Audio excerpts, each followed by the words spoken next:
Ассаламу алейкум, ардактуу мекендештер. Бейишенин таманын астында дейт. Аллах бизге ушундай энелерди берип койгон экен. Ошолордун эгер тирүү болгон болсо, кадырына жетип, убакыттын барында бактап калганды бактап калалы. Мен силерге өзүмдүн башыман өткөн окуяны айтып бергим келип турат. Бул сырды мен буга чейин бирөө менен бөлүшүп көргөн эмесмин. Себеби мен азыркы учурда адамдарга болгон ишеничим калган эмес. Мунун себеби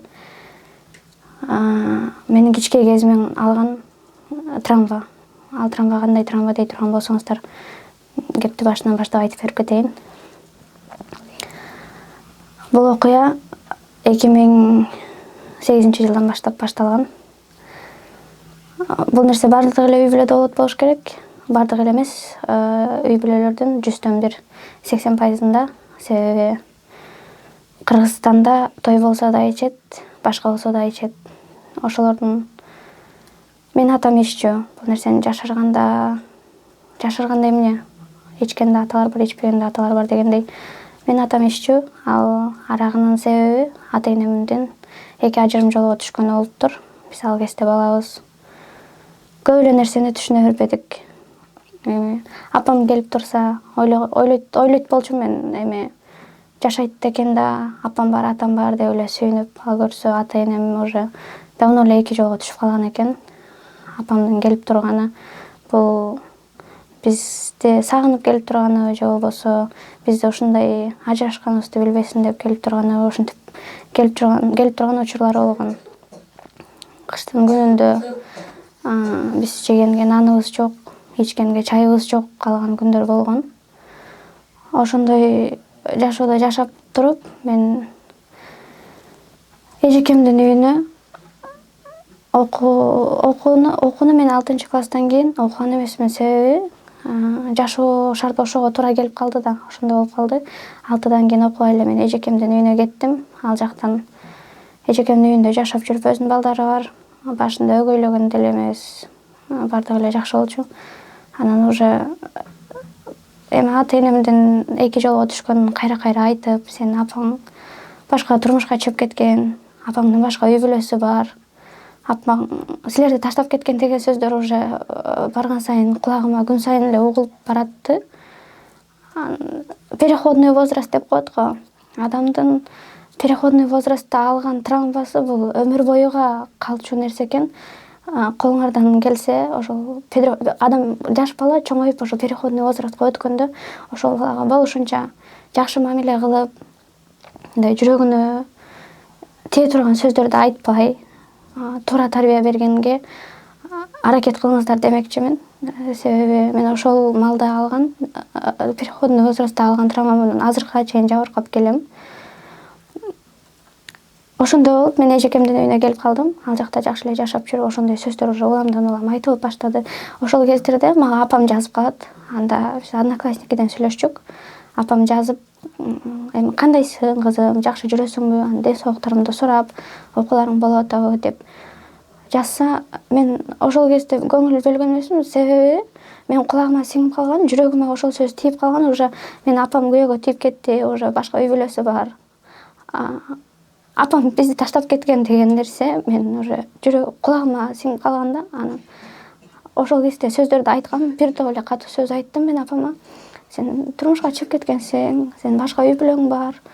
Ошол жактан бала төрө дагы, ошол балдарыңа мээрим төгүп жашай бер. Мен сендей апам жок, сенин мендей кызың жок деген сөздөргө чейин айткам. Ошол кезде апам мага ыйлаган, антип айтпа, мен андай силерди деп жашап жүрбөймүнбү депчи.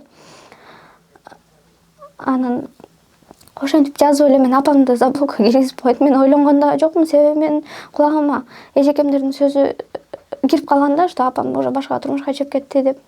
Ошентип жүрүп уже ошол арактын кесепетинен атам дагы каза болуп калды.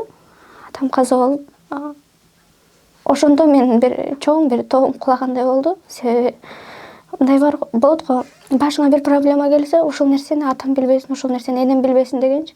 А менде бардыгы тескерисинче болчу. Менин башыма проблема келсе, мен атама айтайын, атам чечип берет дечүмүн да.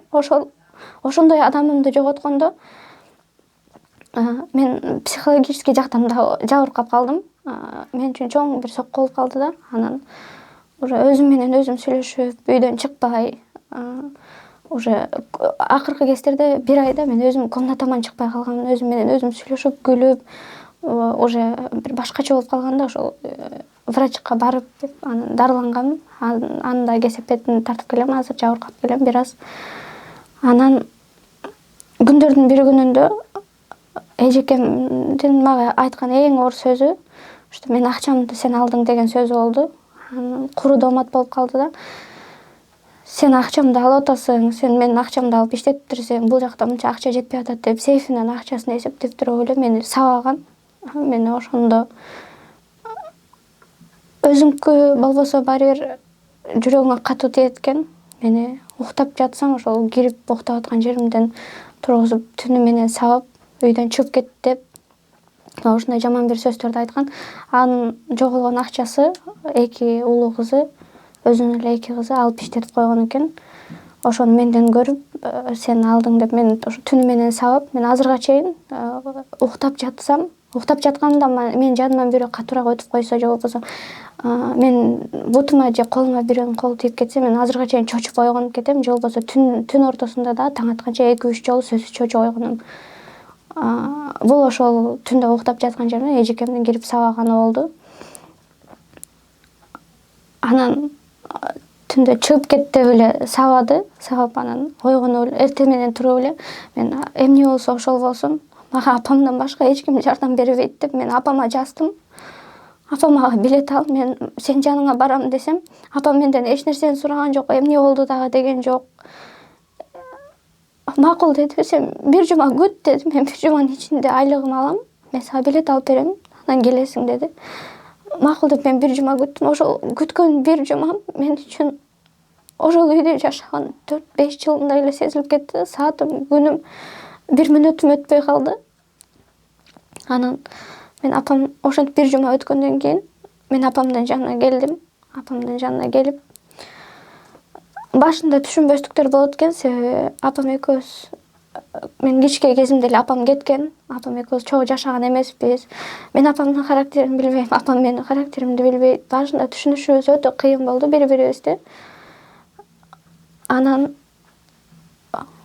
бул жакта да чыр-чатактар чыгып, ошондой апам менен ортодо 3 ай сүйлөшпөй калып, анан түшүнүп жеттим, что эмнеси болсо дагы апа бул апа экен. Сен кандай поступок кылбагының, сен кандай гана оор сөздөрдү айтпагының, апаң сени бүт жактан поддержка берет экен да.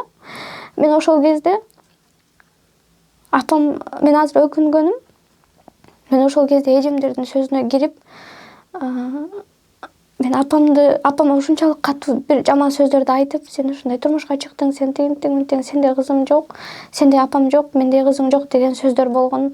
Ошол сөздөрдү айтканыма өкүнөм. Азыр Кудайга шүгүр, апам экөөбүздүн мамилебиз жакшы, бири-бирибизге болгон. Апамдан эч нерсе жашырбайм. Кандай гана убакыт, кандай гана кез, кандай гана учур болбосун, түндө саат 2 болобу, 3 болобу, апам чакырса мен арууга, ошол жеген ашымды жерге таштап барууга даярмын да. Энелер мындай баласы үчүн эне ар нерсеге даяр экен, баарына даяр экен. Мен силерге айтарым, энеңерди көзү тирүүсүндө сыйлап калгыла. Урматтуу Москва шаарындагы мекендештер, эгерде сиз жакын арада Казакстанга кирип чыгууну ниет кылып жатсаңыз, сизге таржибалуу дасыккан айдоочу Бакыт Мырзаны сунуштайбыз. Биздин Альфард заманбап унааларыбыз сиздердин кызматыңыздарда. Узак жолдо сиздер үчүн ыңгайлуу жана кенен алдын ала документти кара тизмеден текшеребиз, мөөнөт өтүп кеткен документтерге жардам беребиз. Без пересадкасыз өзүбүз түз алып кирип чыгабыз. Биздин дарек Метро проспект Мира 39А. Толук маалыматты бул номерден алыңыздар. +7977 852 0081.